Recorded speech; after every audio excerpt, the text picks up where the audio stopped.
You spend 45 minutes crafting the perfect email. You attach the spreadsheet, you explain the context, you list every single risk, and your executive VP deletes it in about 3 seconds without even scrolling past the first line. They're not ignoring you because they're busy. They're ignoring you because you accidentally are training them to do so. Here's the thing. There's a hidden language in corporate America. 99% of employees speak FYI. But executives, they only speak decision. And if you don't switch languages, you'll stay invisible. Most professionals think long, detailed emails prove that they're working hard. That's false. A long email doesn't prove you're smart. It proves you're scared to leave things out. It's a signal that you're a reporter, not a leader. And leaders don't promote reporters. They promote people who drive decisions. Today, I'm giving you my 3-part executive email formula. This is the same framework that I use to get timely replies from D and C level executives. It'll force you to delete about 80% of what you usually write, but it's the difference between the person who takes the notes and the person who calls the shots. By the way, I'm Terry. I lead multi-million-dollar programs for Fortune 500 companies and teach strategies I'm using today, not theories from 10 years ago. If you're the one who runs the projects, chases the vendors, does the work, and owns the risk, but you're never in the room when decisions are made, listen closely. We've all been in the email black hole. You send the update, you attach the deck, you're waiting on one decision to move the entire project. But then, silence goes days on end. The timeline slips, and somehow you're the one getting blamed for the delay. You start to feel less like a delivery lead and more like a glorified admin, chasing people for signatures. That ends today. Stop chasing, start driving. We're going to fix this from the top of the email, the subject line. Most business emails subject lines look like this. That is FYI language. Executives filter that out on site. From now on, your subject line has 2 jobs. Number 1, show the action. Number 2, show the deadline. Not Q3 status. Say decision needed. Budget approval by Friday. Not vendor update. Say approval required. Select vendor A versus B by 3 p.m. When your subject line screams decision and deadline, executives know this is not just email writing, this is leadership. Try that tomorrow. You'll be shocked how fast these emails get open. Now, let's build the email body using the executive email formula. There are 3 parts, no fluff. Part 1, the outcome line. Part 2, the decision block. Part 3, the impact footer. If you only fix these 3 things, your email game changes. Let's start with part 1, the outcome line. This is your first sentence, the BLUF, bottom line up front. Most people start an email like this.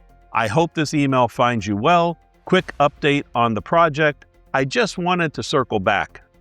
Delete all of it. Your first line must punch them in the face with clarity. It should answer what decision and what is at stake. Instead of a paragraph of background, write this. We need to switch vendors by Tuesday to avoid a $15,000 overage. Or approval needed today to keep the launch on track for May 1st. Executive scan. They're hunting for what's broken and what do I have to do? Give it to them in line 1. Part 2 is where most careers stall, the decision block. You probably ended an email like this. Let me know how you'd like to proceed, or what do you think? That is how you outsource your job back to your boss. You're asking them to do the critical thinking. Instead, you give them a menu. You present 2 or 3 clear options, and you highlight your recommendation. Here's what a decision block looks like. Option 1, delay the launch by 2 weeks. The risk here is you miss Q3's target. Option 2, remove scope items X and Y. The risk there is the customer's going to complain. And option 3, which is the recommended solution, is approve a contractor for 6 weeks. The cost is $5,000, but they're going to hit the date. Now, they don't have to think from scratch. They just reply with, go with option 3. You stopped reporting problems and started serving solutions on a silver platter. Part 3 is the impact footer. This is the closer.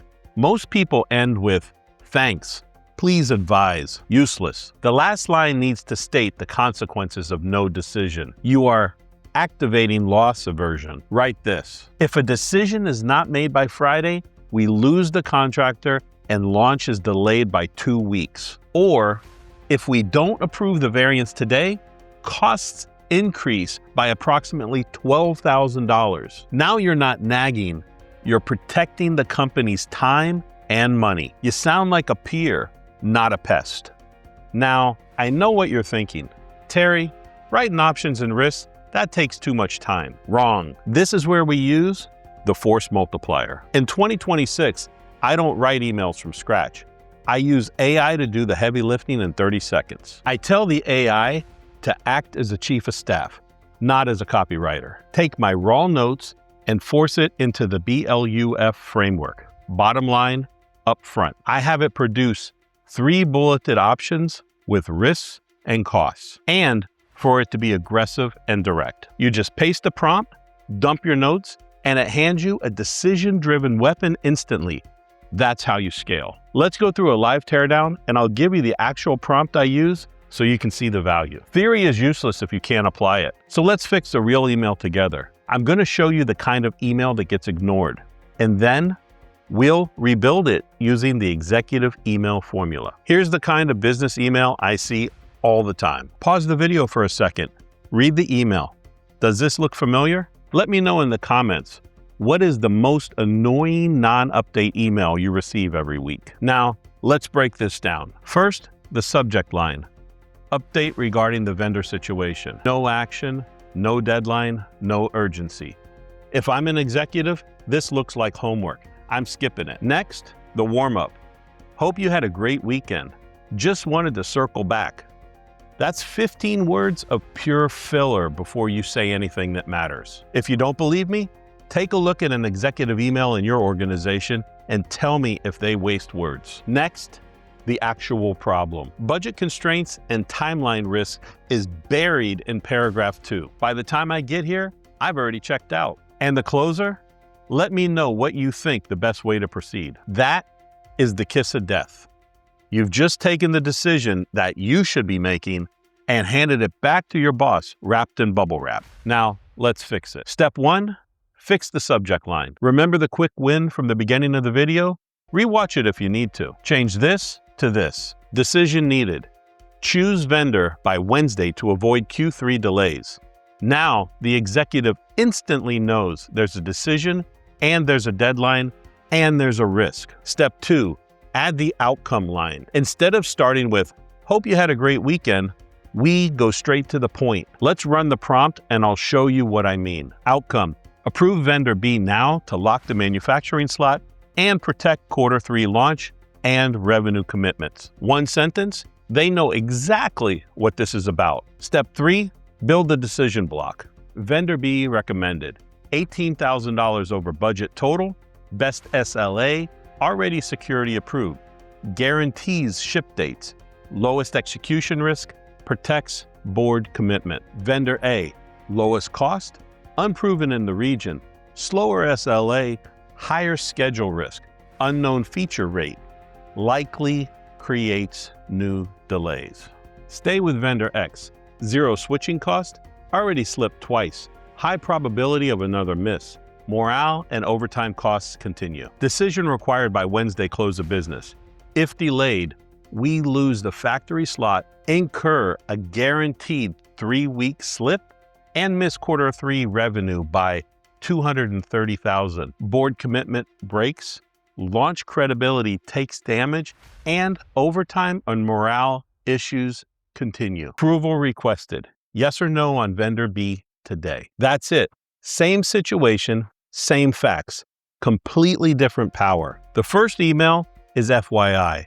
The second email is decision. I use this exact approach on a stalled program I had to turn around back in 2023. The previous program manager had sent several overly polite emails. All context, no outcome line, no decision block. Completely ignored. I wrote one email using this formula and got the project moving, as well as gratitude from the VP for being clear and taking the reins. Stop writing emails to document how hard you're working. Start writing emails to drive decisions. When you write FYI emails, you get treated like an employee. When you write decision emails, you're treated like a leader. Here's what you can do this week. Take one important email, just one, and rebuild it with these 3 pieces: outcome line, decision block, and impact footer. Then come back and tell me in the comments how fast you got a response. I really do want to hear about your wins. But fixing your email communication is only step 1. If you're serious about stepping out of execution mode, you need the full operating system. I've curated the exact strategies you need to go from task manager to decision maker right here. Click to watch that now. I'll see you over there.